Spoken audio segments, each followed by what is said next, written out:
अस्सलाम वालेकुम। कैसे हैं आप सब लोग? आई होप आप सब लोग ठीक है, खुश और बहुत मज़े में हैं। अल्हम्दुलिल्लाह हम सब भी बिल्कुल ठीक है। और ये व्लॉग लास्ट व्लॉग से ही मैं कंटिन्यू कर रही हूँ, जैसे मैंने कहा था। हाँ, थोड़ा सा लेट हो गया है, मुझे कल लाइव करना था बट मैं आज कर रही हूँ, कुछ काम में नहीं हो पाया एज यूजुअल। तो बस मैंने सोचा कि आज तो मैं कर ही दूँ एटलीस्ट, क्योंकि अभी मैं वॉइस ओवर करने बैठी हूँ और आज है फ्राइडे।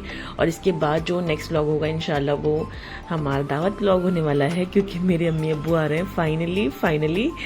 मैंने अम्मी अब्बू को जो है दावत पे बुला लिया है। और वैसे तो मैं काफ़ी टाइम से उनको बुलाने की ट्राई कर रही हूँ, लेकिन कुछ ना कुछ घर में चीज़ें चली रही थी। और फिर अम्मी का ऐसा है ना कि ज़्यादा बेटियों के घर नहीं जाना चाहिए, मेरी अम्मी का ये मानना है, पता नहीं क्यों ऐसा सोचती है। तो वो मुझसे कह रही थी कि बेटा तुम ही आ जाना वीकेंड पर और हमें क्या बुलाओगी। तो मैंने कहा नहीं मम्मी, एक बार तो कम से कम आप घर पे आए अब्बू को लेकर। तो फाइनली अब्बू अम्मी जो है ना मान गए हैं बहुत कोशिशों के बाद, और फाइनली वो लोग घर आ रहे हैं। तो ये व्लॉग जैसे आज लाइव होगा फ्राइडे को, तो आज ही वो लोग आ रहे हैं। तो इंशाल्लाह मैं इसको लाइव कर दूंगी, इसके बाद मैं नेक्स्ट जो होगा उसी को शूट करूंगी, जो जो मैंने बनाया है और जो जो मैं बनाऊंगी, जो भी है वो आप लोग देखेंगे। और मैं तो बहुत ज़्यादा एक्साइटेड हूँ। तो चलिए इस व्लॉग को स्टार्ट करती हूँ अभी तो फिलहाल। और अच्छा लगे तो लाइक करिएगा, शेयर करिएगा, चैनल को सब्सक्राइब जरूर करिएगा। और ये वेजिटेबल्स वाले जो भैया है ना, भाजी वाले, ही हमारे बिल्डिंग में ही आते हैं और बहुत अच्छी सब्जियां लेकर आते हैं। फ्रेश होती है, बिल्कुल नीट एंड क्लीन, फ्रूट्स वगैरह सब कुछ बहुत अच्छे होते हैं। तो कहीं जाने की ज़रूरत नहीं, बस लिफ्ट से बाहर निकलती हूँ और बिल्डिंग में पार्किंग में ही ये जो है ना सब्जियां लगा कर बैठते हैं। और हर सैटरडे को आते हैं, या वीक में एक आध बीच में भी आ जाते हैं, पर सैटरडे को तो आते ही हैं। तो यहाँ पर बस फिर सब्जी वगैरह लेके और मैं घर चली गई थी। और था कितना ज़्यादा गए थे, क्योंकि हम आई चेकअप करवा कर आए थे, लास्ट व्लॉग में आप लोगों ने देखा होगा। उसके बाद में फिर शाम हो गई और फिर शमीम ने मुझसे कहा कि चलो हम चलते हैं डीकैथलॉन। और वहाँ से मुझे लेने थे शूज़। मेरे रनिंग के जो शूज़ है ना, वो जो मैं सुबह वॉक करने जाती हूँ, वो थोड़े से ना उनकी लेसेस ख़राब हो गई, अंदर से जो उनका वो होता है ना कुशन शूज़ के अंदर, वो नहीं बैठ रहा है सही से। जो मैं दिल्ली से लेकर आई थी वो वाले की मैं बात कर रही हूँ। तो उन्होंने कहा, बहुत दिन से मुझे कह रहे थे कि डीकैथलॉन से ले लो, लेकिन मैंने कहा नहीं, ऑनलाइन मंगवा लेती हूँ मैं, पूमा वगैरह की ये सब मिल जाते हैं ईजिली 500-700 रुपये में। तो मुझे कोई इतना क्रेज़ नहीं है शूज़ वगैरह का, और जो चीज़ें ज़्यादा यूज़ भी नहीं होती, जिस डेली सब आपको पहन के वॉक करना है, उसके लिए मुझे इतना ज़्यादा नहीं था कि मैं कुछ अच्छा सा लूँ। देखिए दिवाली बन रही, बाहर कितनी ज़्यादा शोर हो रहा है। तो बस मेरा ये था कि ऑनलाइन मंगा लेती हूँ मैं, लेकिन ये तो ठहरे अपना, वो कहते हैं ना फिटनेस लवर, तो कहने लगे इन सब चीज़ों पे तो इन्वेस्ट करना चाहिए, ये तो सबसे ज़्यादा ज़रूरी होता है, पैर सही रहते हैं, ये है वो है, अच्छा शूज़ लेना चाहिए। मैंने कहा चलो ठीक है। तो फिर बस डीकैथलॉन आ गए थे हम लोग, और बहुत फोर्स करके मुझे लेकर आए थे अपने ऊपर ना। मुझे अपने लिए कोई भी चीज़ लेने के लिए पता नहीं क्यों इतना मन नहीं करता है, ज़्यादा मन होता है घर का सामान लेने का, बच्चों के लिए ये शॉपिंग कर ली घर की, वो ले लिया, पर्दे खरीद ली, बेडशीट्स ले ली, क्रॉकरीज ले ली न्यू, ये सब मुझे बहुत अच्छा लगता है।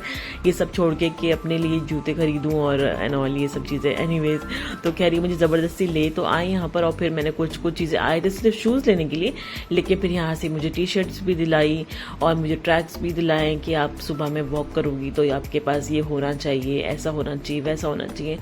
और फाइनली जो मुझे शूज़ पसंद आ रहे थे ना, वो मैंने जैसे बताया कि मैं ज़्यादा इन्वेस्ट नहीं करती, जूते वगैरह मुझे कोई इतने खास नहीं, स्पेशली रनिंग वाले। तो मुझे 699 वाले अच्छे लगे। तो ये मुझसे कह रहे हैं, समझ गए कि मैंने 699 क्यों बोला, मतलब वो वाले मुझे क्यों पसंद आए। तो बोलते हैं कि रेट्स मत देखो और शूज़ देखो कि कौन से अच्छे लग रहे हैं। मैंने कहा अच्छा तो ठीक है। फिर ये वाले मुझे अच्छे लग रहे थे, लेकिन ये वाइट थे, प्योर वाइट थे, तो मुझे लगा तो बहुत जल्दी गंदे हो जाएंगे, बट लग बहुत अच्छे रहे थे। फिर मैं तो बैठ गई कि मुझे समझ नहीं आ रहा, फिर इन्होंने ही मुझे ला कर दिए। और बस वो कहते हैं जो पहली बार आप पहनो तो वही कंफर्टेबल लगने लगता है। फिर मुझे अच्छा लगा, पैर में भी बहुत ज़्यादा कंफर्टेबल था। तो बस यही वाला मैंने आप ले लिया, और आप लोगों ने देखा भी होगा इसको पहन के मैं फ्लॉन्ट करती हुई आपको दिखी थी लास्ट व्लॉग में। तो बस यही वाला मैंने शूज़ लिया और बहुत प्यारा लगा मुझे ये। और बस फिर इसके बाद में कुछ चीज़ें मैंने ली जो मैं ट्रायल करने के लिए यहाँ पर आ गई ट्रायल रूम में। और आई डोंट थिंक सो कि मुझे मेंशन करना ज़रूरी उसके बारे में। तो बस यहाँ पर मैंने सब चीज़ें, हमने जो चीज़ें लेनी थी वो ले ली, जो कि हम सिर्फ शूज़ लेने के लिए आए थे। पर ऐसा होता है ना कि आप जब बाहर बिग बाज़ार टाइप में या डी मार्ट में, ये ऐसी जब जगह पे जाते हैं तो 2-4 चीज़ें एक्स्ट्रा हो ही जाती हैं। तो बस हमने ले लिया और जैसे मैं ट्रायल रूम से बाहर निकली तो देखा शारमीन और शनाया के तो मज़े ही मज़े आए हुए थे। और डीकेथलॉन में जब भी ये लोग आते हैं, शनाया का तो खैर अभी ये एज में शायद सेकेंड टाइम ही होगा, इसको ज़्यादा समझ नहीं है, लेकिन शारमीन का तो बचपन से ही डीकेथलॉन से इतना लगाव है ना उसको, जब भी हम यहाँ पर आते हैं ना उसका यही एक्टिविटी साइकिलिंग और ये सब चलता रहता है। और इस बार के साथ में जो है ना शनाया भी इंक्लूड हो गई। और ये मैडम साइकिल पे बैठने की देखो कैसे ट्राई कर रही हो, मुझे तो डर लग रहा था कि कहीं ये गिरा ना जाए। तो बस इसको फिर हम दोनों ने जबरदस्ती इन बच्चों को लेकर यहाँ से निकले हैं, बिल्कुल निकल के तैयार नहीं थी दोनों की दोनों। शारमीन तो फिर भी चलो ठीक है बड़ी है समझ जाती, लेकिन ये मैडम तो उफ। और यहाँ पर मैडम को आ गया ये पर्स, ये बैग पसंद। और वैसे भी मैं बैग देख ही रही थी, इनके स्विमिंग के लिए जाते हैं ना तो स्विमिंग के कपड़े वगैरह रखने के लिए, तो मैं छोटा सा बैग देख ही रही थी। तो शनाया ये उठा के ले आई, तो मैंने कहा चलो ये ले लेते हैं, क्योंकि बहुत अच्छा लग रहा था, क्यूट सा, और शनाया के साइज का ही था। मैंने कहा चलो ये तुम ही ले लिया करो। बस फिर बिलिंग वगैरह करा के और हम निकले घर के लिए फटाफट से।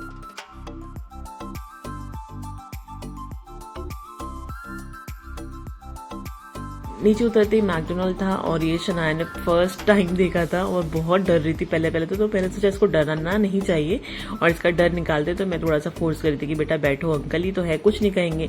लेकिन शनाया थोड़ा सा डर रही थी, बट बाद में फ्रेंडली हो गई थी। देखिए बैठ गई थी, बट अभी भी उसे हाथ लगाने से डर लग रहा था, तो उतर कर भाग गई वापस से। और शारमीन तो क्या एंजॉय कर रही थी। और बच्चे बाहर आए और इन्हें भूख ना लगे ऐसा तो हो नहीं सकता, जबकि हम लोग डिनर करके घर से निकले थे। और बस लेकिन बच्चों का क्या कर सकते हैं। और अब्बा साथ में है, मैं होती तो मैं बिल्कुल भी नहीं दिलाती कि खाना खा लिया, कोई ज़रूरत नहीं इन सब चीज़ों की। लेकिन वो भी कहने लगी नहीं मुझे भी हल्की हल्की सी भूख लग रही है। मैंने कहा चलो ठीक है फिर आप ले लो। तो यहाँ पर हमारा मील जो है देखिए ना कितने अच्छी तरीके से लिखा है, प्लीज़ क्या लिखा था आप लोग पढ़ लीजिएगा। तो यहाँ पर मील आ गया, बहुत कम सा थोड़ा सा मंगाया था, और साथ में सॉफ्टी मैंने अपने लिए मंगाई थी, मुझे बहुत पसंद है।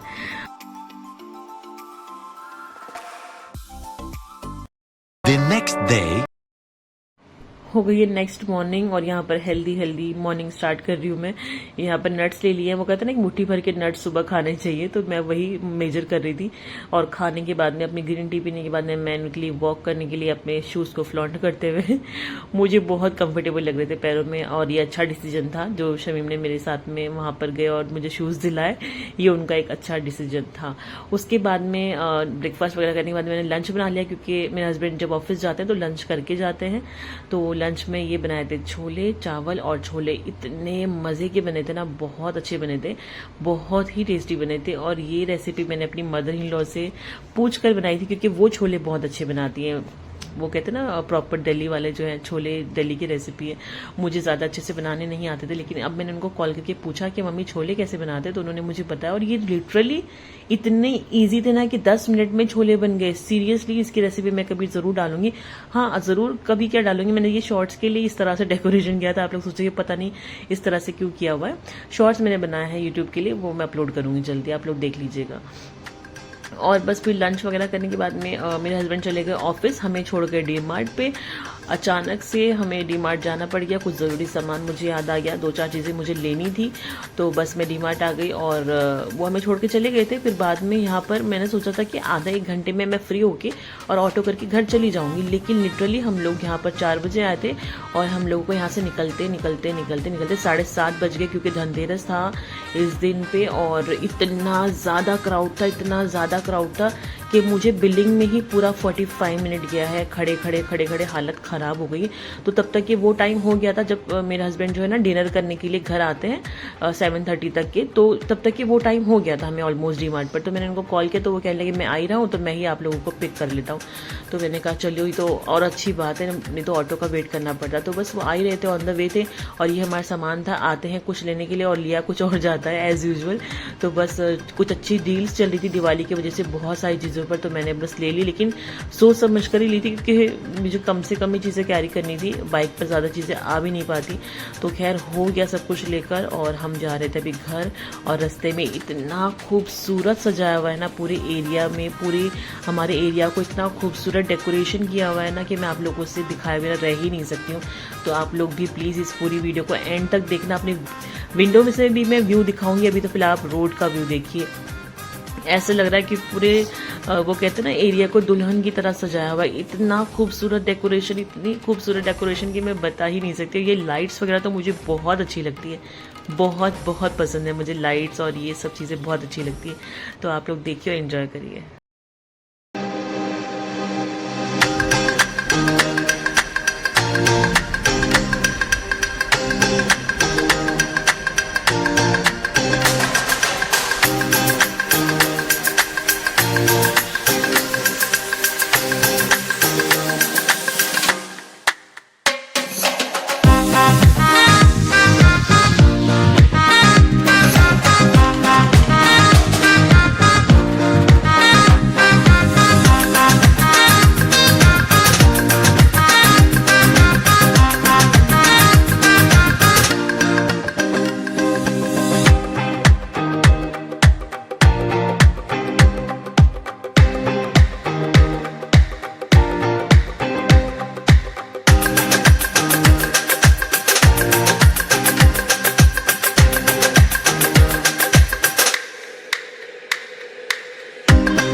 ये हमारी बिल्डिंग की सजावट है और ये भी बहुत खूबसूरत, और भी बहुत कुछ इन्होंने बिल्डिंग में किया हुआ है, वो मैं इंशाल्लाह आपको नेक्स्ट ब्लॉग में दिखाऊंगी। बहुत अच्छे से ना बिल्डिंग को डेकोरेट किया है दिवाली की वजह से, और बहुत ही खूबसूरत लग रही है। ये दिवाली में लाइट्स वगैरह लगाते ना मुझे बहुत अच्छा लगता है, सीरियसली बहुत ज़्यादा, बहुत ही अच्छा लगता है। इतना जगमगाता हुआ ऐसा लगता है ना पूरा। और इस टाइम पर जब आप फ्लाइट में होते हैं ना, और एक बार थी मैं फ्लाइट में दिवाली के टाइम पर, और दिवाली का ही दिन था उस दिन, और हम ऊपर से देख रहे थे जब हम लैंड कर रहे थे, इतना खूबसूरत लग रहा था ऊपर से व्यू, सब जगह लाइट सी बहुत ही खूबसूरत लग रहा था। और ये हमारी विंडो से व्यू है, और इतने ज़्यादा पटाखे फूट रहे थे, हर तरफ धुआं ही धुआं था। बस ये है कि थोड़ा सा दिवाली में ये चीज़ मुझे वो लगती है कि एटमॉस्फेयर बहुत ख़राब हो जाता है, इतना ज़्यादा धुआं था पूरा, बहुत ज़्यादा। और यहाँ पर तो दिल्ली की तरह पटाखे क्रैकर्स वगैरह बैन नहीं है, आप गोलियाँ फोड़ सकते हो, कुछ भी कर सकते हो। तो बहुत ज़्यादा आवाज़ें आ रही थी, तो मैं बस वही शूट करी थी। आप लोगों को अगर अच्छा लगा है तो प्लीज़ लाइक ज़रूर करें, शेयर करें, चैनल को सब्सक्राइब करें। मिलूंगी आपसे नेक्स्ट ब्लॉग में, दुआ में बहुत याद रखें। टेक केयर, अल्लाह हाफिज़। ब्लॉग अभी ख़त्म नहीं हुआ है, अभी आप लोगों को नज़रें अपनी जमाए रखनी है। मैं अपने विंडो में से शूट कर रही हूँ ये, और देखते रहिए किस तरह से आवाज़ें आ रही है और पटाखे फूट रहे थे, बहुत खूबसूरत लग रहा था। ये भी सारी विंडोज़ में ना लाइट लगी हुई है सबकी घरों में, और बहुत अच्छा लग रहा था। तो मैं इसका आप लोगों से भी शेयर करती हूँ।